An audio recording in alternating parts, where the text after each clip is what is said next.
Monsignor Charles Minor. Welcome to this edition of Reel to Reel. All regards from Alice Vale, who could not be with us this week. For this week, we'd like to show you about people helping others who are in need. At the conclusion of the Vietnam War, 60% of Vietnamese who attempted to escape communist domination died in their efforts.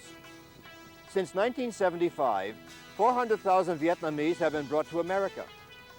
We'll see how they're adjusting. Also, we'll hear the Minstrel of Appalachia play his dulcimer and see the work of a parish artist. Every spring since 1977, thousands of people gather at St. Joseph's University, partake in the annual Hand in Hand Festival. Organized and run by students, this festival brings together thousands of people, volunteers and institutionalized mentally handicapped people, for a day of fun and excitement. 5 years ago, when Hand in Hand was begun by students at St. Joseph's University, it was the only program of its kind in Pennsylvania. Since then, St. Joe students have helped collegiate groups as far away as Oregon organize similar festivals for the retarded. Somebody's hand, make this world a better place. If you can, reach out and touch somebody's hand, make this world a better place. If you can, just try. Among the organizers of that first Hand in Hand Festival was Rita Bonsbach, Director of Public Relations at St. Joseph's University. Well, the purpose of Hand in Hand is threefold. The first aspect of it is to give institutionalized, mentally handicapped people a day of fun and relaxation outside of the institutions where they normally live. And the second aspect of it is to break down a lot of prejudices and misconceptions about mental retardation by pairing a student volunteer with each of the handicapped guests at the festival. And the third purpose of it is to educate the public, hopefully through publicity garnered by Hand in Hand. The community at large will learn something about mental retardation, about the accomplishments of, and problems of the mentally retarded. Long before the first press release is written and the first guest arrives, the students begin working on the program. For over 6 months, the Hand in Hand staff pieces together the necessary details for a successful festival. This year's staff of 67 student volunteers worked under the direction of seniors Kathleen Cassidy and Harry Farris. And that staff, since October, has been working on preparing the festival. Different activities, artistic, where we create rainbows and displays for the festival. Productions where we procure bands from St. Joe's students. Operations where St. Joe students secure the facilities, like security guards, buses, things like that. And then, of course, the big one, volunteers and guests. The guests are the mentally handicapped people, and the volunteers are the people who escort them around during the day. And that takes the longest amount of work to do. The guests come from a lot of local institutions in the Delaware Valley area, institutions such as Don Guanella, Elwyn Institute. And what we do is we invite them early in the year, January, and give them an estimated number of guests that they can bring. And then that's for the guests. And for the volunteers, what we do is go to area high schools, Archdiocese high schools, area colleges, students from our own college, and people from the community to be volunteers. We go out and give presentations, and that's how we recruit them. The guests that we have coming are all levels of the mental handicap. We have them ranging from borderline handicap to severely and profoundly handicapped. So what we try to do for that day is arrange the activity so that everyone gets something out of it. Maybe one activity is finger painting, and then maybe a more complicated activity is basketball or volleyball. So in this way, we try to arrange it that everyone that comes to the festival gets something out of it. What the world needs now is love, sweet love. It's the only thing that there's just too little of. But what the world needs now is love. I think the thing I've gotten out of is to be able to work with people, not only the mentally handicapped, but just the people who work on the festival, So I would say there's a lot of things that go into the festival, a lot of laughing, but a lot of crying too, and a lot of fighting and things like that. But there's just so much worthwhile in it, and I just feel so good about having it today, the festival, when the sun's shining, and everything works out really great.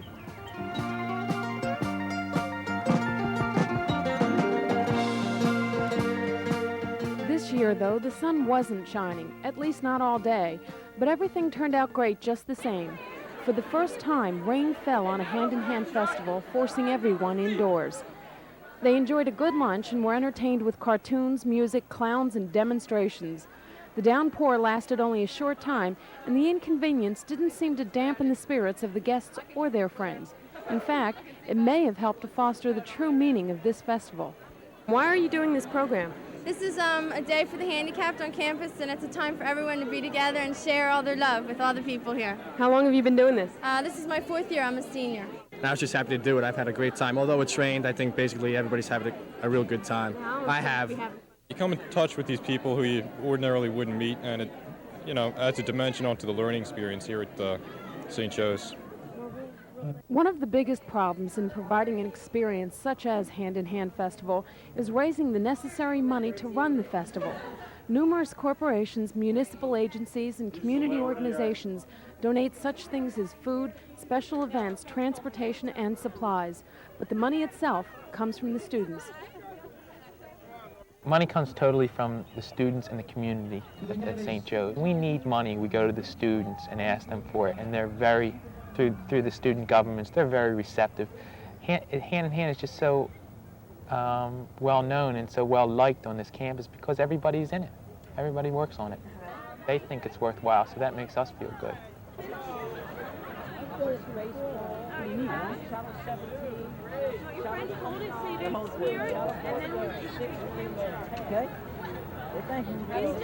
I've learned a lot about working within a student organization such as this, a lot about cooperation and the need for it in something like this. I've also learned a lot about mentally handicapped through working with this and other outside interests. They're people too, and they enjoy a day like this, a day of fun, a carnival type day, just like anyone else would. So reach out and touch somebody's hand, make this world a better place. If you can, reach out and touch somebody's I think it's important to bring to the people, at least in the Philadelphia area, that mentally handicapped people are people first.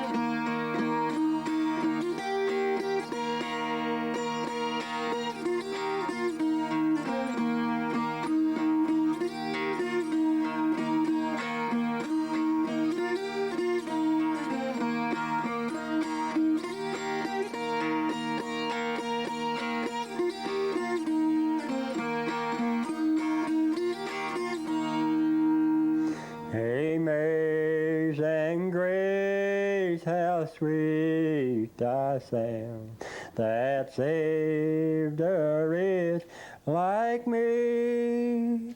I once was lost, but now I'm found. Was blind, but now I see. Was grace that taught my heart to fear, and grace that I believe. Was grace that brought me safe this far, and grace will lead me home.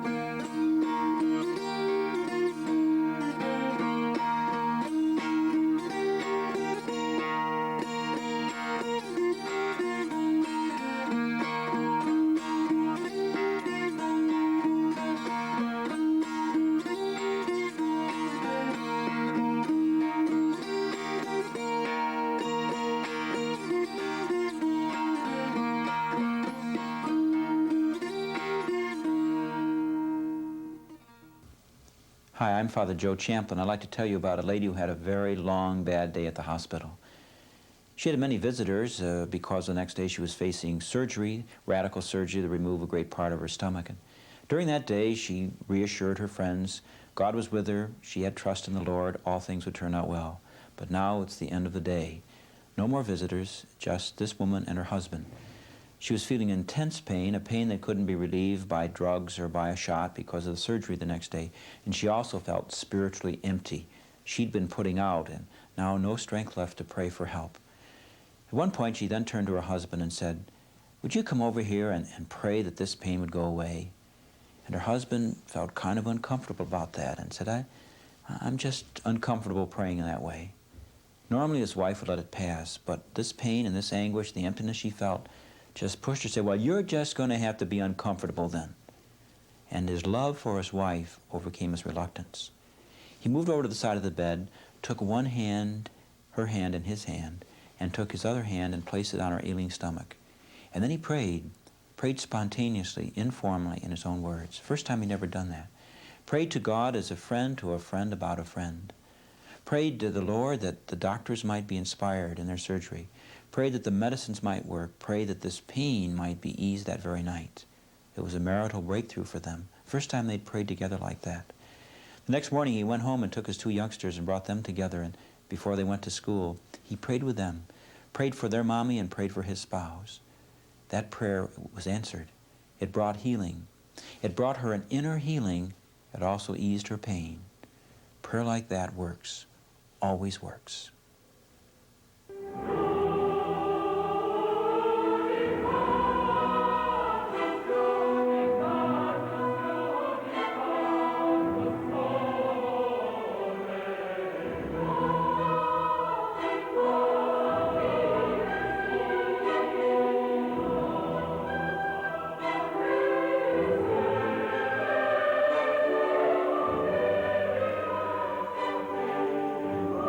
These people are learning to see, and according to Millicent Rader, artist in residence at St. Anne's Church in Washington, D.C., that's a most important process.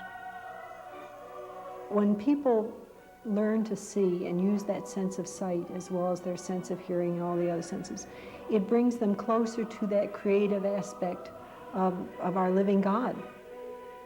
The parish has a studio in the basement of the church. It's there, amid the heritage of the past, fresh flowers and classical music, that learning to see begins for many parishioners. Under the guidance of Millicent, who is presently integrating art with the study of scripture and theology, the wisdom of the ages is passed on. Never be too concerned about having a clean paint box. Millicent also transforms the classroom into a studio of sorts. Right now, she's helping youngsters prepare stoles for their confirmation ceremony, as just a few months ago, she helped them design banners for the parish church. Millicent insists that none of this would be possible without the cooperation of the pastor, Monsignor Awalt, and the enthusiastic support given by the people of the parish. Throughout the ages, the church has always been involved in the arts. The most notable, of course, is Michelangelo. And the church supported the visual arts. And then for a long period of time here, the church has supported the liturgical arts in the direction of music and in liturgy, but have left out the visuals. And that's a whole area. If you're going to be speaking of the mystery of everything, you need to have the visual arts.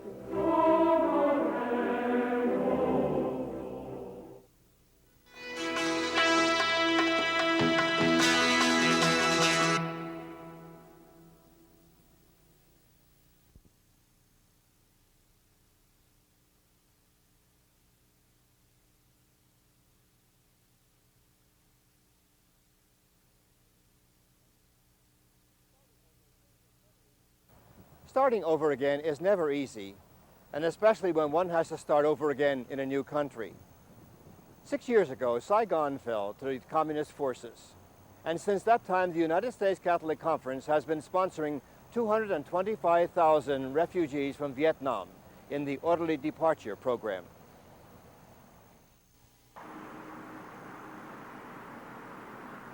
It's sunrise in a suburb of Los Angeles, and for most people, the routine of another workday begins. But for the La family, working in America is much more than a routine. It's the answer to a prayer. Because they are Vietnamese refugees, a few of the lucky ones who managed to escape the calamity of that war-torn country. Phui La and his wife Fan arrived in America in 1979. They were later joined by Phui's aunt and uncle, who now spend most of their time taking care of the two new additions. What the family brought with them was a sense of pride, a determination to be self-supporting in a new land. Even though she has no skills or training, Fan was able to find work as an assistant in a chemical factory. Phui works as an electronic assembler in a factory that now employs about a dozen other Vietnamese refugees. As a family, they've made a remarkable adjustment to our American culture and lifestyle. But what their smiles today don't reveal is the incredible story of suffering in their escape from Vietnam to freedom. This hero during the vacation, during the voyage, you know, we have enough food to eat though, but you know, we have suffered from the climate, and we left at midnight or after dark. But we have the officer to land, to call our name, and we go down to the boat orderly, and then we are allowed to leave. The trip took 8 days, from the coast of Vietnam to a tiny island called Cuckoo in Indonesia. More than 700 people crammed on a 52-foot boat. We didn't have enough place to sit. We just jammed together, and all the time I don't know what happened to me, because I have suffered from I have seasick. I just don't know what happened to me. I just sleep all the time, and my husband have to get food for me, and all the things he can do, he do for me. 10 months later, they received permission to resettle in America, leaving behind forever the only life they had ever known. Like other Vietnamese refugees, they were also forced to leave behind other family members. Phui left behind his brother and 2 sisters. Fan left behind her 3 brothers. And while they continue to pursue the proper channels to unite the family, life in America now must go on. As a husband and a father, the first thing I have to think about is my wife and children. My wife and I work hard at our job. I hope someday we can have enough money so I can go to vocational school. A better job will mean a better life for my family. Win Nam Loc is a Vietnamese refugee who now works in the resettlement office for the United States Catholic Conference in Los Angeles. Let's put yourself in their position when you come to another country. The country that you never been before, the country that the culture and the way of life is totally different. The language is totally different, okay? And how you feel. So they all feel the same things. They don't speak well English. They don't have any experience to work in this country. How to get along with the supermarket system that we don't have in Vietnam. And that's all, you know, the strength, the very strength to them. But despite the trials of beginning life all over again in a strange country and the pain of family separation, Fan and Phui are grateful to be among the few who got a second chance. Most of all, I like is the freedom, you know. We can enjoy the air of freedom very much. As a schoolgirl, I myself dream of someday I can go to America, just like everybody, you know. Because I've learned English in an English high school, and I have watched TV and something else like that, and I enjoy living in America, and now I still do.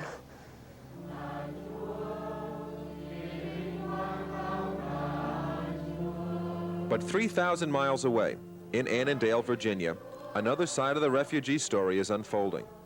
This is the Church of the Blessed Vietnamese Martyrs, one of the first Vietnamese parishes in America.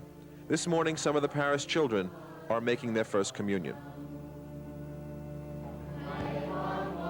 Father Tran is pastor of the church. Whenever they come here on Sunday, they come here not only to attend the Mass, but to meet with other Vietnamese. They can speak Vietnamese, and they can talk about their problems within their family or outside. What these refugees have found is that they are becoming hybrids, a mixture of both Eastern and Western cultures. They have, for the most part, integrated well into American society, but they still find a need to hold on to their Vietnamese heritage. They are, after all, Vietnamese Americans. And while some are Buddhists, many are Catholic, and they find that the parish church is the place to maintain ties, not only with the past, but with each other. I came here because I have a chance to meet Vietnamese. I can talk to them because during the weekdays I don't have time to talk to my friends. On Sunday, especially my grandmother and I, she used to come here and she enjoyed this Sunday very much, every Sunday. That's the only day she had, you know, because that's the only chance she can speak Vietnamese.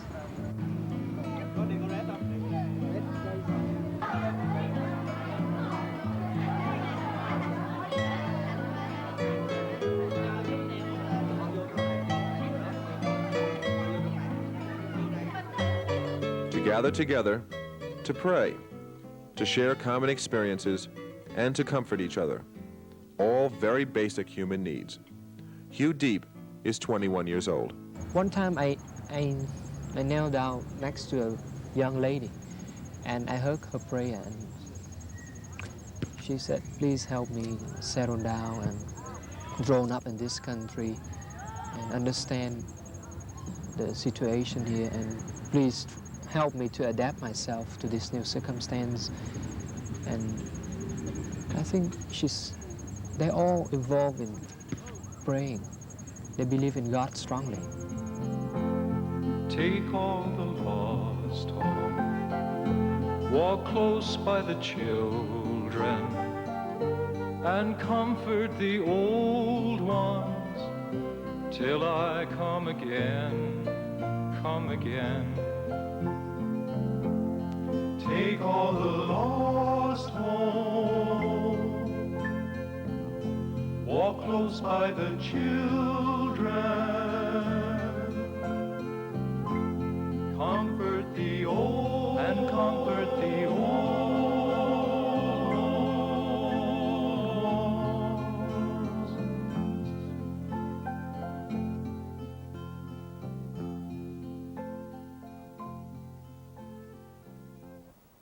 The sponsoring of the Vietnamese refugees and helping them to adapt to a new lifestyle is indeed our faith in action. Yes, we really are our brother's keepers. Next week, we'll visit with the coach of the premier high school runner on the East Coast and talk with him about his special coaching technique. Also, we'll take a closer look at Stanley Hicks and learn of his belief in God and in the natural ways. Our Person in the Pew series continues, and we welcome a newcomer to our DABAR segment. A few weeks ago, we showed you some high school students in preparation for their annual school play. Since then, some of the crew went to McDevitt High School to see their production of My Fair Lady. It was super. We wish you could have been there. We thank you for joining us week by week on Reel to Reel. If you think I could ever help you, or you'd like to help us, why don't you write me, Monsignor Charles Minor, Reel to Reel, 222 North 17th Street, Philadelphia, 19103. Goodbye, and God bless you.